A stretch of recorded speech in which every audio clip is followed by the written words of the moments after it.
Picking up from that last video, you had 9x plus 4 times x minus 2. And so if you set each of these factors to 0, you'll have 9x plus 4 is 0. So you can subtract over the 4 and then divide by 9. And so your solution will be negative 4/9. Then down here, your solution will be x is equal to 2. So for part C, your final answers are x equals 2 and x equals negative 4/9. Then we want to move on to question 3. So question 3 is asking you about how to write the equation for quadratics. So this just depends upon the use of the general form of the equation for a vertex parabola and one for an intercept form of a parabola. So for A, it says we want to pass through the point 1, 20, and we want a vertex of 4, 2. So if you're given information about the vertex, you're going to be working with the vertex form. So for this one, the vertex form of the equation is that y is equal to a times x minus h squared plus k. And so you already have the vertex. Your vertex for 2 is equal to the h and the k values. So you can go ahead and substitute those in, and you'll have x minus 4 squared plus 2. But then you don't have the a term, and so that's what you need the point 120 for. So 120 gives you an x and a y value. So anywhere you see a 1, or anywhere you see an x, you'll plug in a 1, and anywhere you see a y, you'll plug in a 20. So here I'll have 20 is equal to a times 1 minus 4 squared plus 2.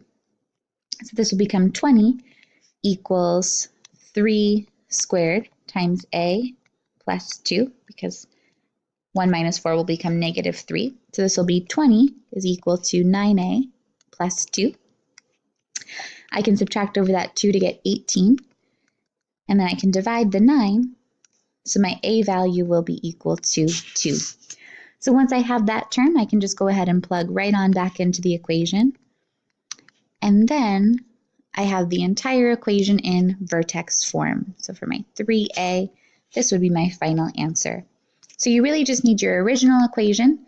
You'll plug in the values that you're given about the key point, which in this case is the vertex, and then you'll solve for the a value. Then let's do 3b. So very, very similar problem, but this time it tells us a specific point that we're passing through, and it tells us our x-intercepts. So when we have x-intercepts instead of the vertex, that means that we need to use the intercept form instead of the vertex form. So for the intercept form, we'll have a, but then we call these values x minus p and x minus q, where p and q are just where you're crossing the x-axis. So those are your intercepts. So if we know that we have intercepts of 1 and negative 3, we can just go ahead and substitute those in. So we have x minus 1 times x plus 3. And so then we just need to solve for the a value using the point negative 1, negative 20 that's provided. So I'll plug negative 20 in for y, and then for for x, I'll plug in negative 1. So I'll have negative 1 minus 1 and negative 1 plus 3. So I'll have negative 20 is equal to a times negative 2 times positive 2. So this will become negative 20 is equal to negative 4a. I can divide both sides by negative 4. So a will be equal to positive 5. And then I can go ahead and plug that back into my equation. So I'll have y is equal to 5 times x minus 1 times x plus 3. And that's going to be my final answer for the equation of the parabola in intercept form. So that's the main work that we need from Chapter 4 as it relates to graphs, the ability to graph in standard and intercept and vertex, and then also to be able to be given information about those graphs and use it to construct the equations. After this, in Chapter 4, we got into work with complex numbers. So problem number 4 asks you to perform these operations that involve the number I, so your imaginary number.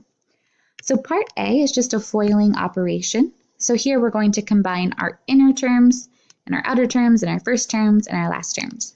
So here 2 times 3 will become 6, and then my inner term will be plus 3i, outer term will be minus 2i, and then last up I'll have minus I squared. So I want to combine those center terms to have 6 plus I minus I squared. But then I squared is equal to negative 1. So that's one key value we want to remember here. So when I subtract negative 1, I'll end up with a final answer of 7 plus I. Then with part B, what I want to do is distribute the 4i in. So I'll end up with 4i to the 4th minus 8i squared. And so when we do that, we know that I squared is equal to negative 1. So I to the 4th is really negative 1 times negative 1. So this will become 4 times positive 1 minus 8 times negative 1. So this will actually end up being 4 plus 8. So this number that was all imaginary to begin with ends up just being a simple real number at the end, because those even exponents for I will always go to positive 1 or negative 1. Next up, with problem number 5, we have some quadratic inequalities.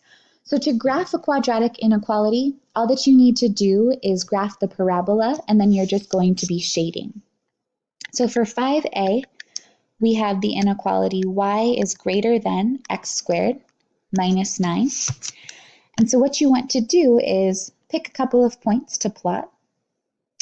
And I would recommend using the vertex and then just 2 more points.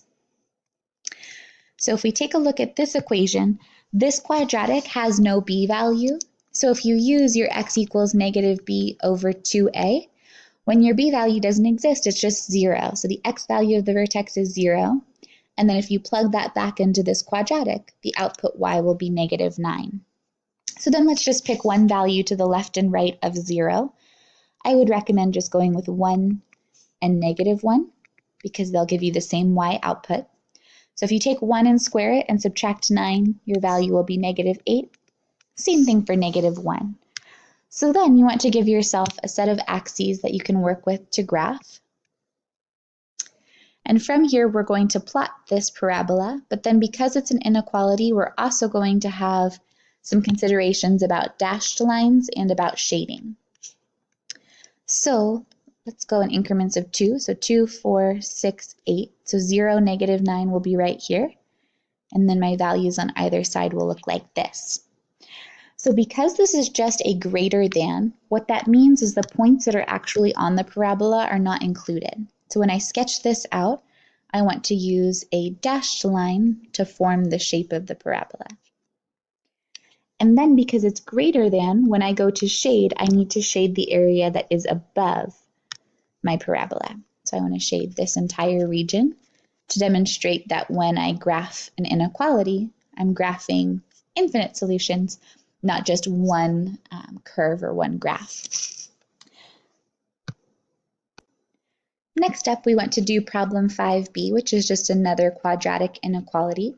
This one does have a b term though, which just means that we'll have one additional step when we are identifying the vertex for the equation. So for 5b, we're given the equation that y, or the inequality that y is less than x squared minus 2x plus 1. So here, when we go to find our vertex value, we use negative b over 2a, which in this case ends up being negative 2 over 2 times 1. So that's just 2 over 2, or 1.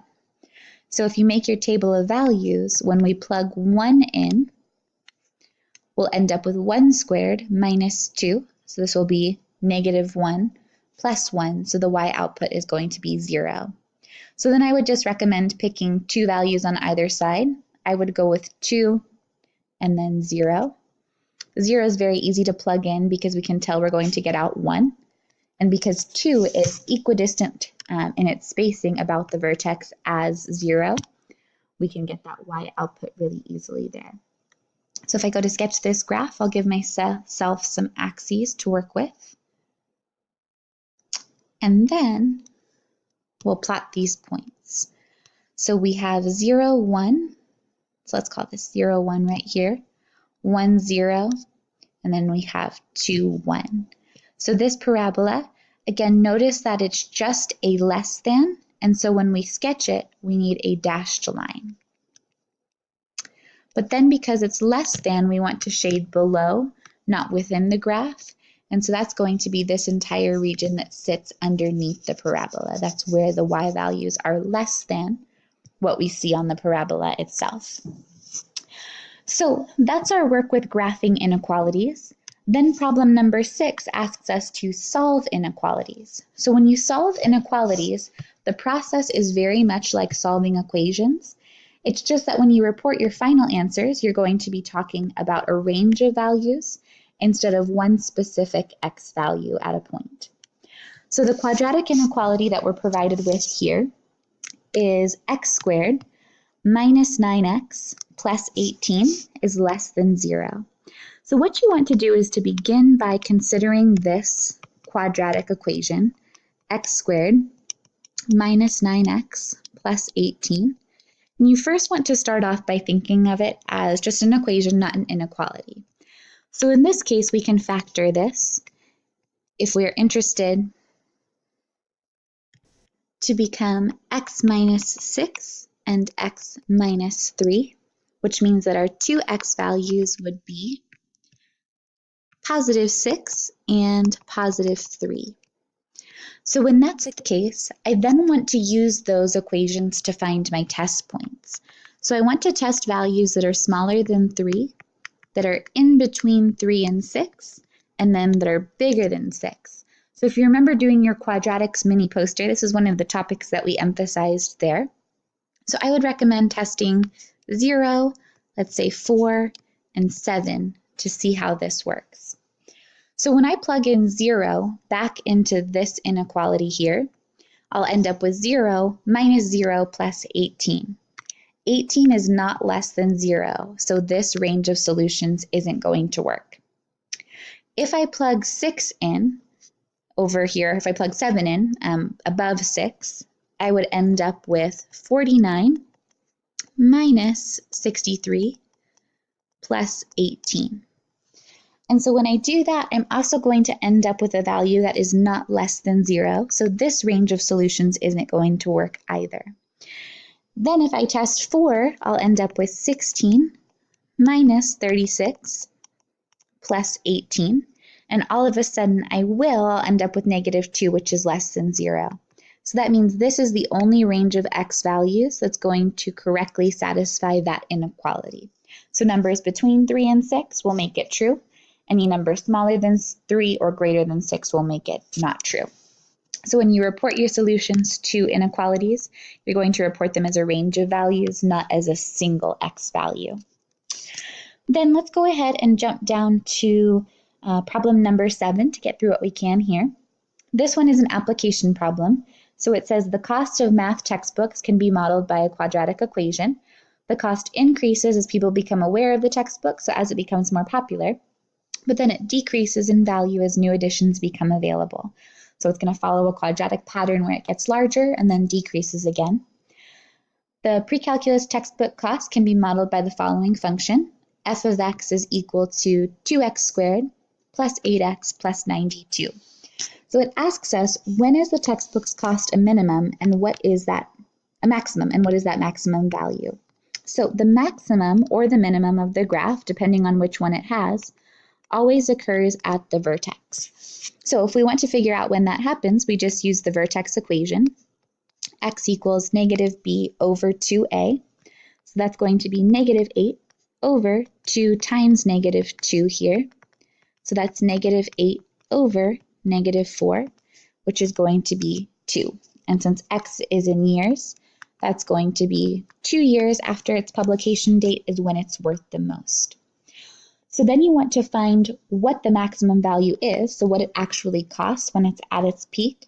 And to do that, you're just going to plug in 2. So if I plug in 2 to my original quadratic, I'll have negative 2 times 2 squared plus 8 times 2 plus 92. And so you just want to plug this into your calculator to get the output y cost that maximizes the